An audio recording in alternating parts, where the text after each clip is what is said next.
Merhabalar, kanalıma hoş geldiniz sevgili dostlar. Bu videoda görmüş olduğunuz hırkanın detaylı anlatımını belki bu videoda bulamayacaksınız ama örerken gidiş yollarını size dilim döndüğünce anlatmaya çalışacağım.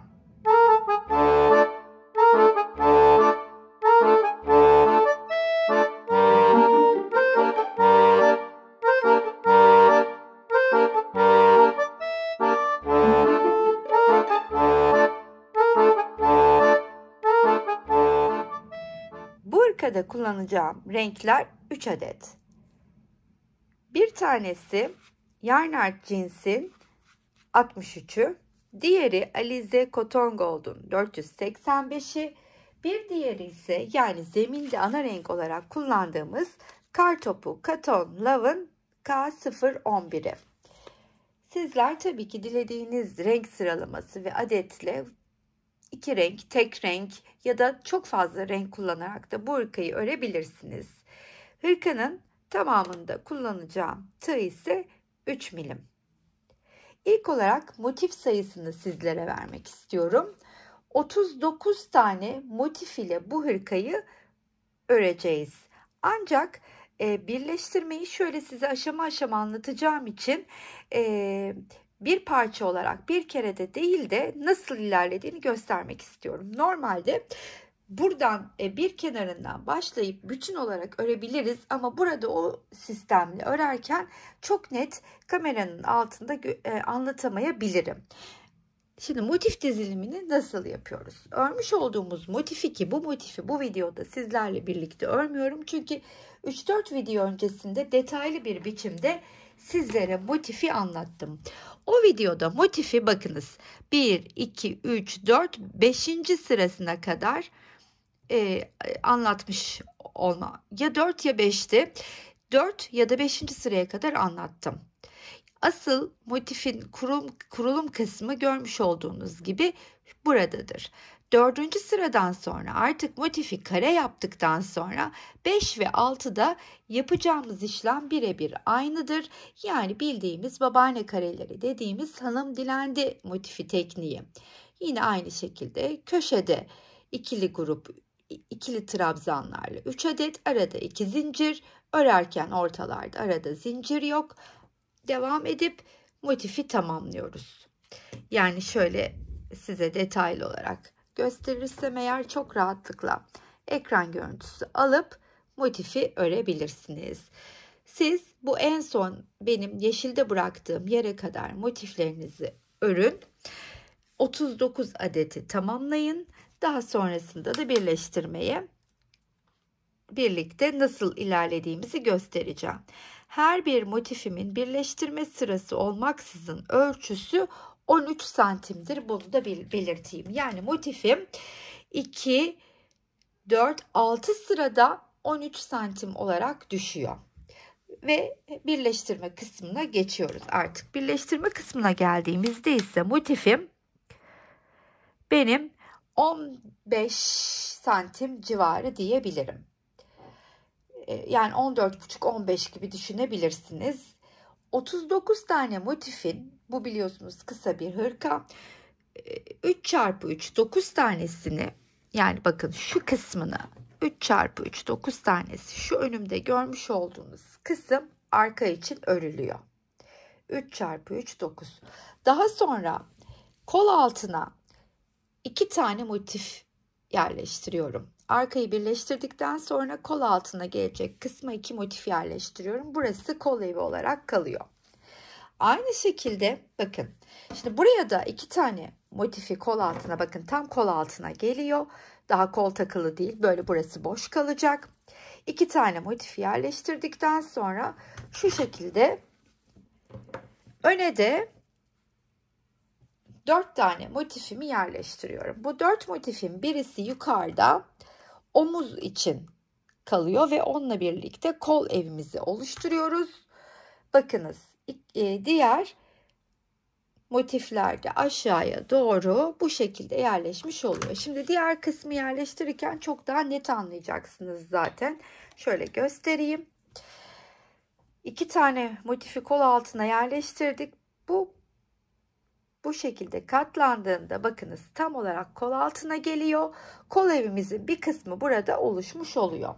Bunun için de hemen 4 adet birleştirdiğim motifi alıyorum. Ve şu şekilde yerine koyuyorum. Burada bir detay daha vermek isterim ki size. Burada motifimi eklerken bir kenarını açık bırakacağım. Çünkü buradan ekleyerek geliyorum. Bakın şimdi buradaki motifi eklerken en üsttekini aldım. İki kenarını ördüm. Altındaki motifi aldım. İki kenarını ördüm. Üçü örerken bir üstle birleştim. Uzun bir parça halinde ekleyerek geldim. Burada ise şöyle gitmem gerekiyor. Alttan başlıyorum motifimi eklemeye bu tarafta. Şöyle geliyorum. Geldim bakın. Ördüm iki kenarını. İki kenarını ördüm geldim. Üçü ördükten sonra üstüne bir taneyi alıyorum. Hemen gelip örüp tekrar üstüne bir tane alıyorum. Yani burayı örerken bunun üstüne bunun üstüne örerken bir kenarını açık bırakıyorum.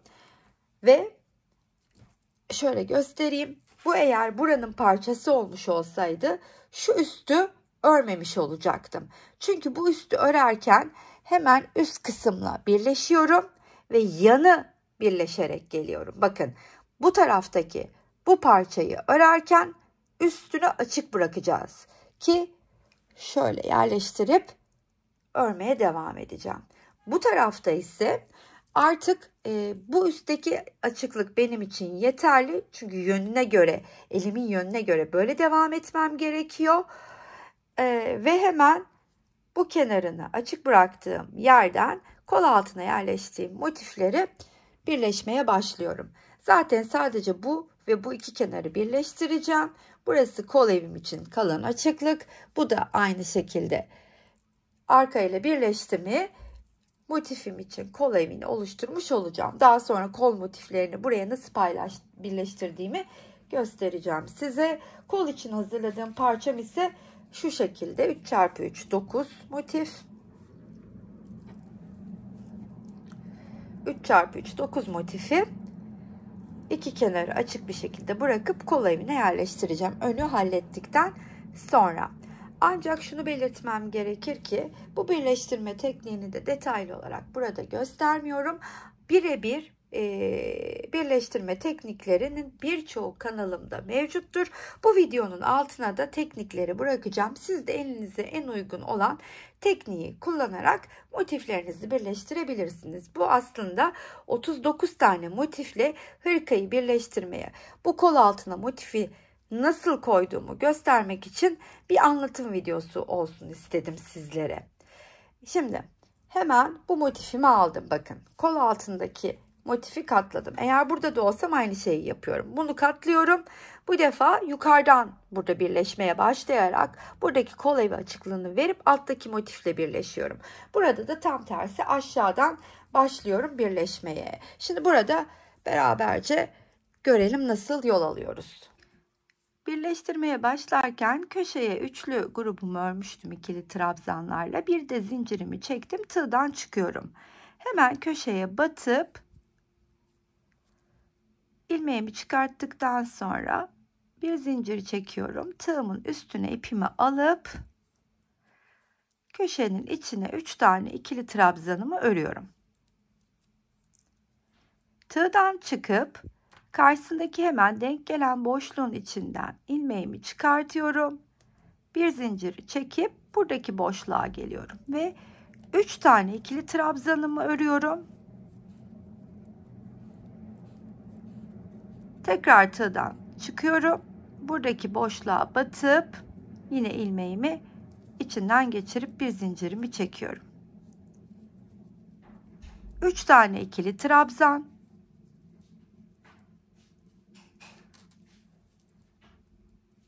Tığdan çıktım. Hemen karşısındaki boşluğa denk gelip ilmeğimi çıkartıyorum. Bir zincir çekiyorum. Boşluğa geldim.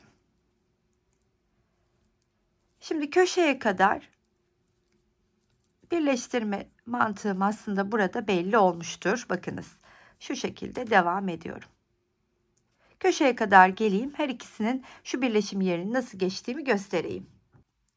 Burada köşeye geldiğimde ise hemen köşenin içine yine diğer üçlü grubumu ikili trabzanları ile örüyorum. Hemen bir zincir çekiyorum. Buradaki boşluğa gelip arasından ilmeğimi çıkartıp şu şekilde tığdan çıkıyorum ve hemen arkadaki iki motifin kesiştiği yerin ortasına batıp ilmeğimi orada da içinden çıkarttıktan sonra bir zincir çekiyorum ve buradaki köşe boşluğunun içine 3 tane ikili trabzanımı örüp birleşmeye devam ediyorum aynı mantıkla. Ta ki şu kısmı şurayı birleştirene kadar. Sonrasında ise iki motifi kenarını birleşmeden üste kadar öreceğim. İki motifi böyle yandan birleşerek geldik. Artık buradan itibaren bu kol altında kalacak kısım olacak. Şuraya 3 tane motif ördüm. Bir zincirimi çektim. Yine kaydırarak ipimi çıkardım. Bir zincir daha çektim. Boşluğun içine 3 tane ikili trabzanım örerken buradaki üstteki iki motifin bu iki kenarını birleşmeksizin yani kol evini oluşturacağım için ayrı örüyorum. Aynı bildiğimiz gibi boşluğun içine geliyorum. 3 tane ikili trabzanımı örüp arada zincir çekmeksizin diğer boşluğa geçiyorum.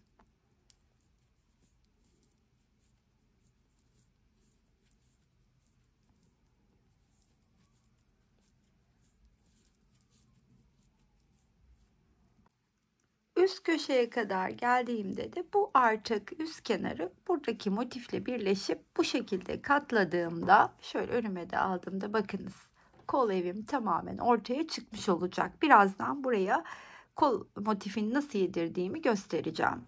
Şimdi sıra bu iki kenarı birleştirmekte.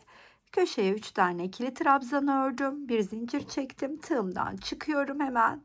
Buradan tığımı batırıp ipimi geçiriyorum. Bir zincir çekip aynı göstermiş olduğum mantıklı birleşmeye devam edelim.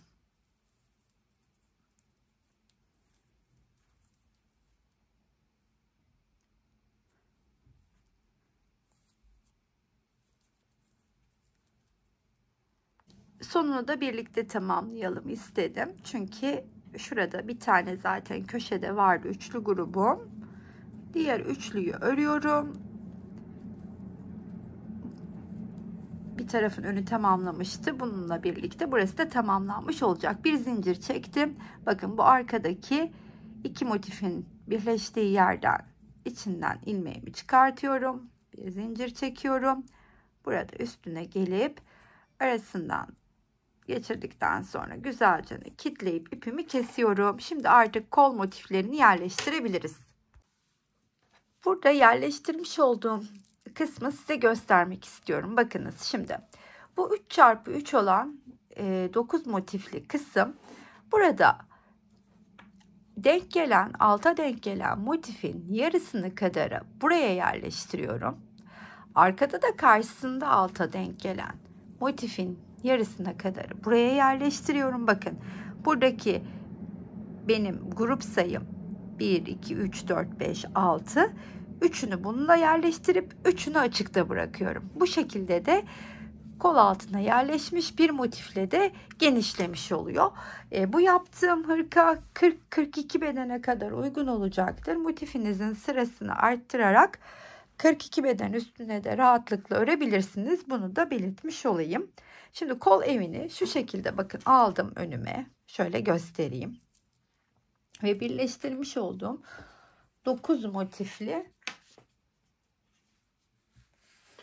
parçayı da önüme aldım. Ve hemen şöyle şu kısmını alayım ilmeğimi ve göstereyim size. Dönüşte bakın. Bunu dönüşte buraya birleştiriyor olacağım. Yani arka kısmından şu arkasını döndürdüm. Arka kısmından şu kısmını şöyle de göstereyim. Bu kısmımız bakın bu köşeyi saymayın. 1, 2, 3, 4, 5, 6'ya. Bunu 3 tanesini ördükten sonra yani burada 3 tane fazla ördüğümü söküyorum. Normalde böyle örüyorduk. Göstermek istedim size. Bu kol altına motifine yedireceğimiz yerde yarısına kadar örüyorum. Daha sonra burada tığdan çıkıp tam katladığım yerde bakın zaten benim ortasından katladığım için 3 tanesi önümde, şu kısmından batıyorum.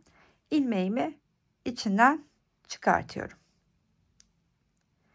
Bir zincirimi çektikten sonra burada 3 tane grubumu yine öreceğim.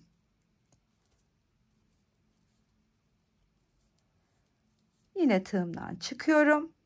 İçinden hemen geçirdim. Bir zincirimi de çektim. Sıra burada.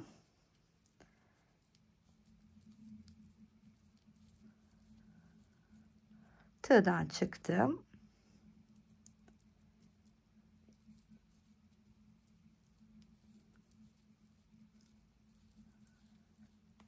Tığdan çıktım. İlmeğimi çıkarttım. Köşedeyim artık. Köşeyi yaparken de 3 tane ikili trabzanımı ördüm. Köşede olduğum için bir zincir çekip çıktım. Burada 3 motifin birleştiği yer önümde. Tam olarak ortasına batıp ilmeğimi içinden geçiriyorum. Bir zincir çektikten sonra 3 tane ikili trabzanımı örüyorum. Yine tığımdan çıkıp karşısındaki denk gelen boşluğun içinden çıkartıyorum. Aynı mantıkla birleşmeye, kol parçasını kol evine oturtmaya devam edeceğim. Hemen buradaki mantığı biliyorsunuz diye varsayıp şöyle çıktım. Bakın nasıl yedirdiğimi göstermek istiyorum bu kısmı. İlk buradan başladım. Şimdi dönüşte de tabii ki bir de arka kısmı olduğu için dönüşte de arka kısmını yediriyor olacağım. Ama ilk böylelikle buradan başlıyoruz. Bunu buraya, işte bu motifi bakın. Şimdi bu kenar bununla birleşirken şöyle arkaya alayım şunu. Şu omuza gelen motifte bu parçayla, bu motifle birleşiyor olacak. Dönüşte ise geldiğimde bakın bu omuzdaki birleşmiş olacak. Bu buraya, bu motifin kenarı bununla birleşirken bu motifin alt kısmının gene yarısı bu kol evine gelen, alta gelen motifle birleşip daha sonra bakın alt kenar şuradan birleşip geliyoruz. Alt kenarda da kol birleşerek parça şeklini almış olacak. Şöyle yapalım. Ben şimdi buradan arka kısma gelene kadar, buraya gelene kadar burada anlaşılmayacak bir şey yok. Buradaki 3 motif, şimdi bunu açamadığım için kol evindekini bakın bunu buna, bunu buna, bunu da buna birleştireyim. Dönüşte geleyim. Kol evine yerleşmesi gereken motifleri yerleştirdikten sonra bakın tam demiş olduğum kısma geldim arkada. Şöyle göstereyim size. Bu kolun hem formunu vereceğimiz yer hem de bu yarısı yarım kalmıştı ya, motifi yedireceğimiz yer. Ama önce şu köşeyi bir zincir çekeyim. Şuraya batayım. Üçünün kesiştiği noktadan ilmeğimi çıkartayım. Bir zincirimi çekip bakın şunu 3 tanesini de öreyim de öyle göstereyim size. Tam olarak nasıl kol evine yerleştik. Şöyle katladığımda daha rahat anlaşılacak.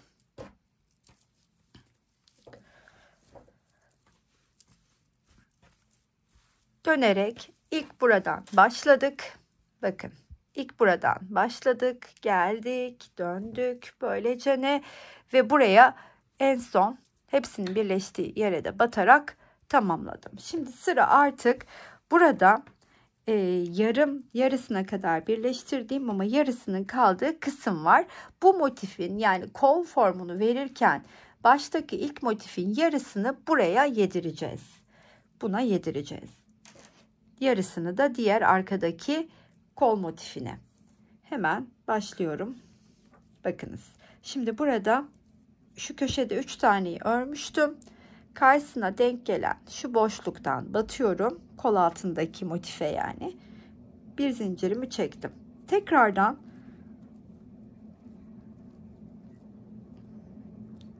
üç tane ikili trabzanımı ördüm. Çıktım. Yine karşısındaki denk gelen boşluktan battım.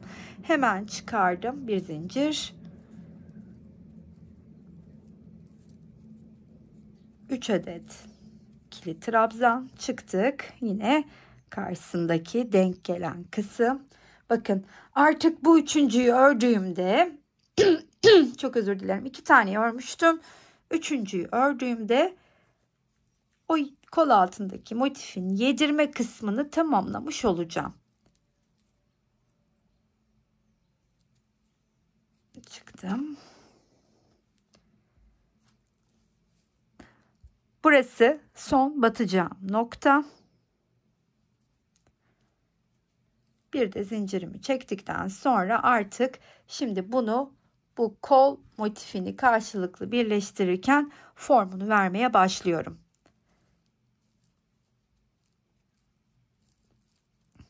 Üç tanemi bir ördüm, çıktım.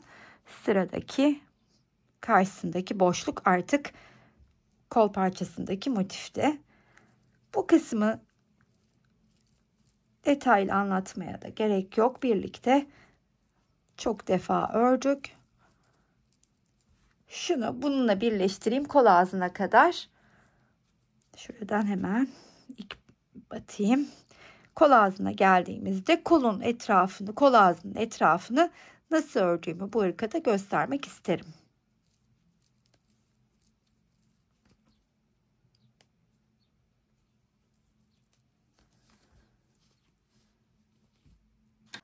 Kol ağzına geldiğimde ise artık son kısımdayım. Burada bir zincirimi çektim. Köşedeki üçlüyü örüp buradan da ilmeğimi çıkarttıktan sonra yine bir zincir çektim. Ve buradaki ilk trabzanın üstüne kaydırarak geliyorum. Diğer kolda hemen göstermek isterim ki 3 sıra halinde ördüm. 2 sırası ikili trabzan, son sırası çakma sık iğne yarım trabzan dediğimiz tekniği uyguladım. Şimdi beraberce başlayalım. Yukarı çıkıp örmeye. Burada hemen şöyle bir zincirimi çekip yükseliyorum.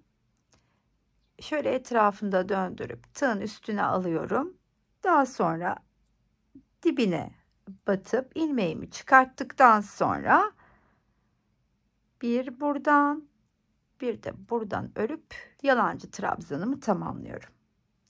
Daha sonra yanına bir ikili trabzan örüyorum. Daha doğrusu bütün trabzanların üstüne bir ikili trabzanımı örüyorum. Köşeye kadar bu şekilde ilerleyelim.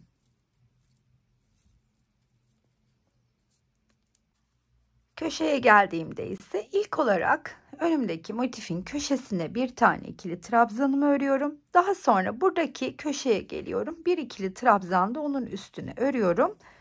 Ve trabzanların üstüne örerek başladığım noktaya kadar devam edeceğim. Bir üst sıraya birlikte geçelim yine. Tabii ben bunu 2 sıra ikili trabzan, 1 sıra yarım trabzan şeklinde ördüm. Ancak siz daha uzun ya da daha kısa kalsın istiyorsanız üstünüzde deneyerek ya da yapacağınız kişiye göre ayarlayabilirsiniz.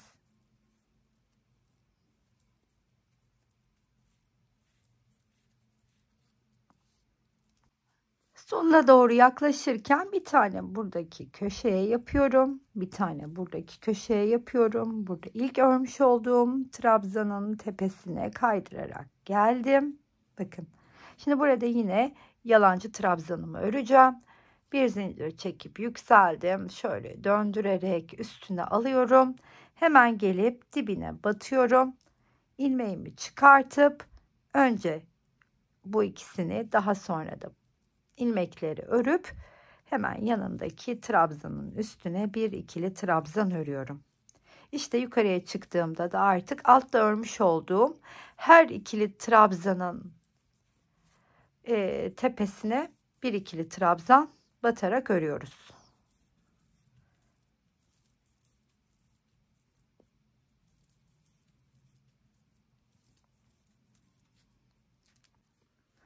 Burada da bir üste çıkarken şöyle yine kaydırma yöntemiyle geliyorum. Burada artık yapacağım işlem yarım trabzan, belki çakma sık iğne olarak da biliyor olabilirsiniz. Bunun için de yine bir zincirimi çektim. Çok minik yükseldim, bakın çok minik, etrafında döndürdüm. Şöyle dibine battım. İlmeğimi çıkardım. Bakın çıkardım. Arkadan gelen ilmeği her ikisinin de şöyle bakın arkasından geçiriyorum. Ve bu şekilde tamamlıyorum.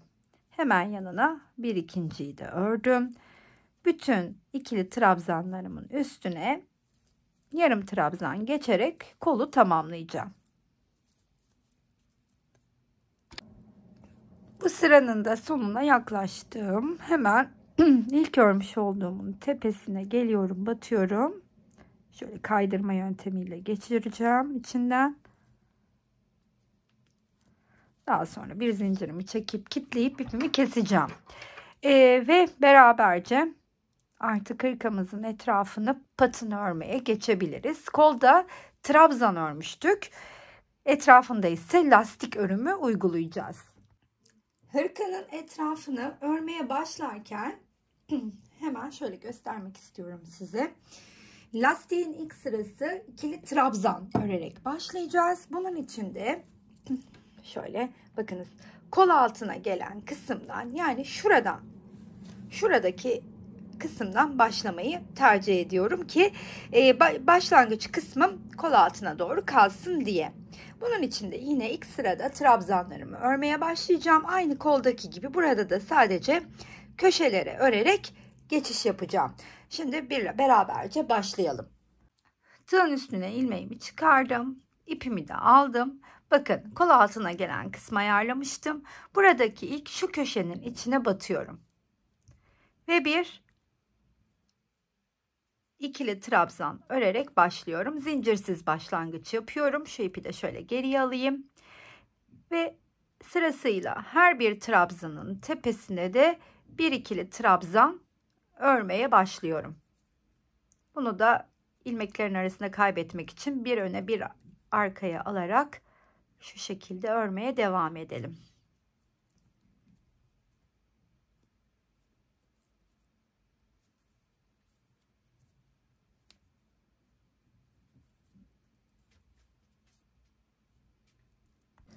Bu kısma geldiğimde ise yine köşeye bir ikili trabzan, sonra bu köşeye geliyorum. Buraya da bir ikili trabzan örüyorum ve trabzanlarımızın tepesine ikili trabzanlarımı örmeye devam ediyorum. Aynen bu şekilde köşeye kadar ilerleyelim. Köşeye kadar geldiğimde bu sırada köşeye ilk önce 2 tane ikili trabzanımı örüyorum. 2 zincir çekip köşenin içine yeniden 2 tane ikili trabzan örüyorum. Ve trabzanlarımın üstüne ikili trabzan örmeye devam ediyorum. Enseye kadar bu şekilde ilerleyelim.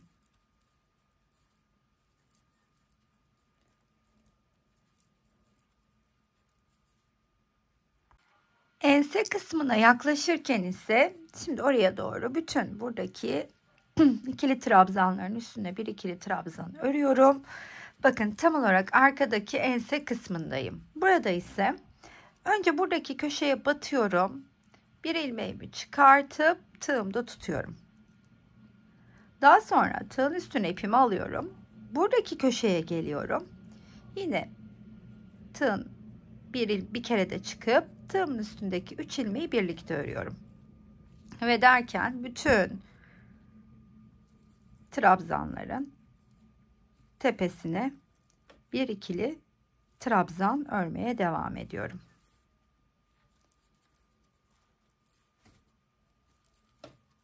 Diğer şu kısma gelene kadar. Diğer köşeye de geldim. Oraya gelene kadar aynı şekilde devam ettim. Şimdi buraya batıyorum. Yine bir kere çıkıp tığımda tutuyorum. Tığın üstüne ipimi aldım. Buraya gelip batıyorum. Yine bir kere çıkıp bu defa yine üçünü birden örerek o kısmı da toplamış ve geçmiş oluyorum. Artık başladığım noktaya kadar hiç farklı bir şey yok. Göstermiş olduğum şekilde devam edelim.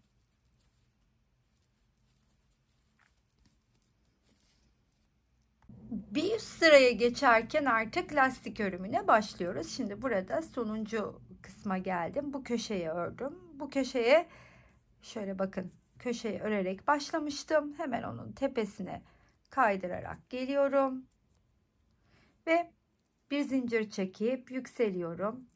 Şöyle etrafında dönerken üstüne alıyorum. Dibine batıp ilmeğimi çıkardıktan sonra şöyle yalancı trabzanımı örüyorum. Hemen yanına bir ikili trabzan, pardon, hemen yanına trabzanlarımı önce öne alarak başlıyorum. Daha sonra sıradaki trabzanı arkaya alıyorum. Sırasıyla bir öne, bir arkaya. Bir öne, bir arkaya alarak köşeye kadar ilerleyelim.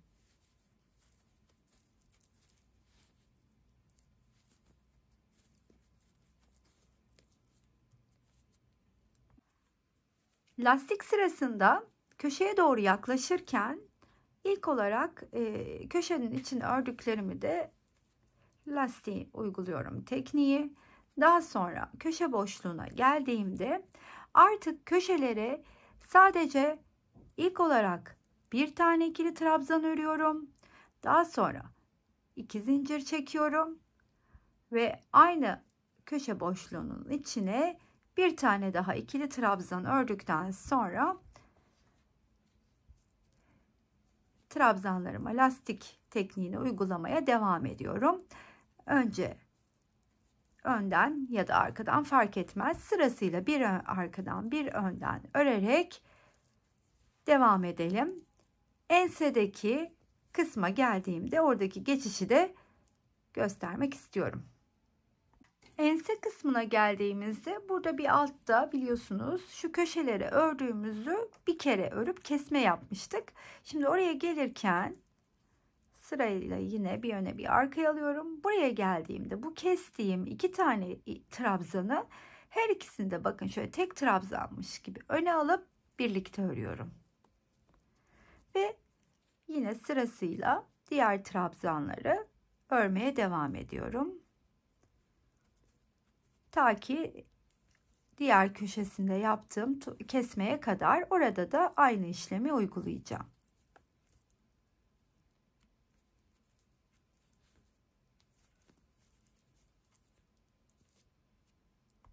Diğer köşede topladığım yere yaklaşırken sırasıyla devam ediyorum. Bu defa bu kesme yaptığım yer arkaya denk geliyor. Arkaya alarak ördüm ve devam ediyorum. Başladığım noktaya kadar. Başladığım noktaya geldiğimde bir üstte de beraber çıkalım.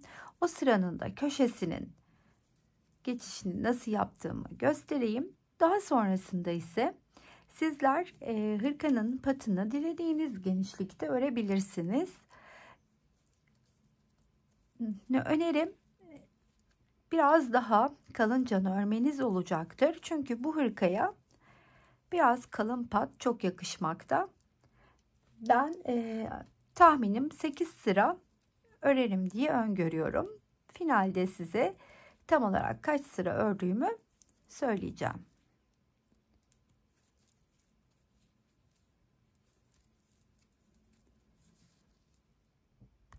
Bir üst sıraya çıkarken ise yine bakın şimdi burada arkadan örmüştüm. Bu önden öreceğim yerdeyim. Hemen kaydırarak buradaki trabzanın tepesine geliyorum. Ve bir zincir çekip yükseliyorum. Şöyle döndürüp üstüne alıp hemen dibine de batıyorum. İlmeğimi çıkartıp arkasından geçirerek ilk trabzanımı ördüm. Sonra artık altta gördüğümü aynısını bir üstte örüyorum. Yani üstten ördüğümü yine üstten örüyorum. Arkadan ördüğümü yine arkadan örüyorum. Bakın. Üstteki üstten, arkadaki arkadan. Bu mantıkla köşeye kadar geleyim ve köşeyi de nasıl ördüğümü göstereyim.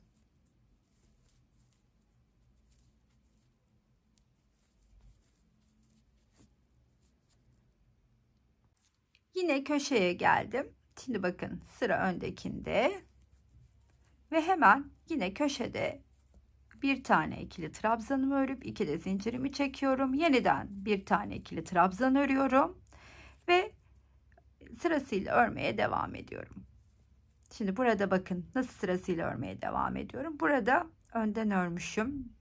Bu o zaman arkadan örmem gereken trabzan ve öne alıyorum. Öndekini arkaya alıyorum. Arkadakini alt sıra bize ne örmem gerektiğini gösteriyor. Ve bundan sonra her bir trabzanın üstüne hangisi sıradaysa onu örüp istediğim genişlikte tamamlıyorum.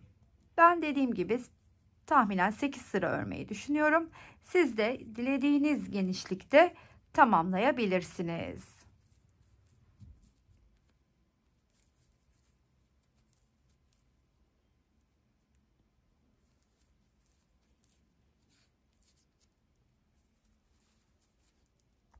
Lastiği 8 sıra kadar ördükten sonra bakın 8 sırada tamamladım. Bir sıraya geçtiğimde sık iğne uygulaması yapacağım ama bu sık iğneyi bakınız şimdi önce bir kaydırarak buraya gelelim.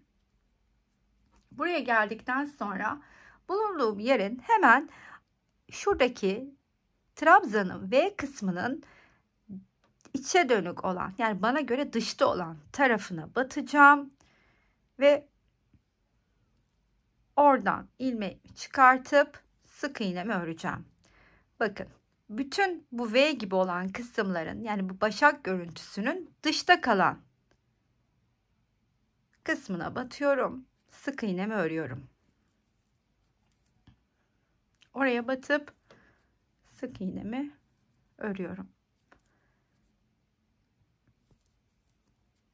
Köşeye kadar bu şekilde ilerleyelim.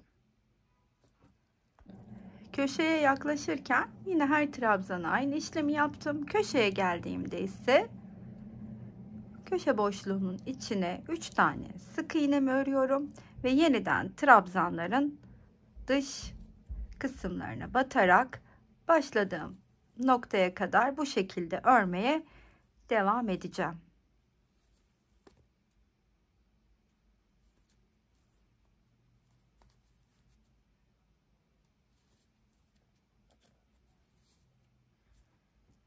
En sevdiğimiz kısım finale geldik. Şimdi sizlere ilk olarak hırkamızın ölçülerinden bahsetmek istiyorum.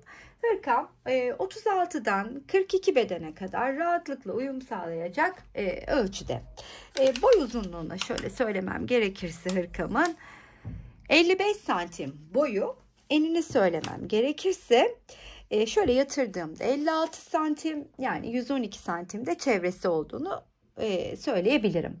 Hırkamızı daha büyük beden için hazırlamak çok kolay. Motifleri birer sıra daha fazla örebilirsiniz ya da tamamen motif yerleştirme düzenini değiştirebilirsiniz. Ama benim tavsiyem bu hırkanın modelinin değişmemesi açısından motifleri bir sıra fazla örmenizi öneririm. Ben videonun başında 2 renkten ya daha doğrusu 3 renkten bahsettim. Şu kısımdaki şu ikinci sıradaki rengi söylemeyi unutmuşum. O Yarn Art Jeans'in 11'idir efendim. Ondan bir adet kullandım. 63'ünden 2 adet. Görmüş olduğunuz 485 Alize Cotton Gold'dan ise 1 adet kullandım. Zemin rengini 3 adet kullandım. Gramaj olarak da sizlere adet olarak da söylemek istedim. Umarım hoşunuza gitmiştir. Sizler için anlaşılır bir video olmuştur. Hala abone değilseniz destekleriniz benim için buradaki YouTube'daki varlığımı sürdürebilmek adına çok önemli. Yorum ve beğenilerinizi esirgemezseniz, bir de kalbinizi bırakmayı unutmazsanız çok mutlu olurum. Buraya kadar izleyen herkese çok teşekkür ediyorum. Sıradaki videolarda görüşmek üzere. Hoşça kalın arkadaşlar.